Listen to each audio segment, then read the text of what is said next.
with the closing bell, too, as well as they await for these headlines. Thanks again for being with us, Robert and Thomas. So let's get back to this. I wanted to ask each of you a couple of the questions that we've gotten from viewers. And one was this, Tom, the court fees here, the legal fees. Who's paying those? A lot of our viewers say if he's admitted to doing a crime, why shouldn't he just have a public defender? He could be spending millions of dollars on legal defense that could be going to those investors.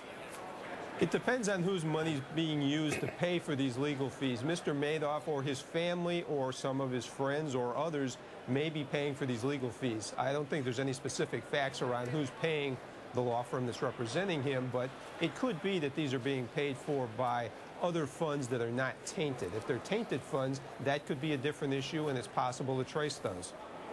All right, Bob, what do you say about the other question here, which a lot of people have had, which is how many other people are involved? I mean, is that part of the reason that the government they have until February 11th, so it's not as if they're right at the deadline here, but they haven't yet come with a formal indictment. Is it fair to say the reason for that is likely because they're trying to find out other people who were involved?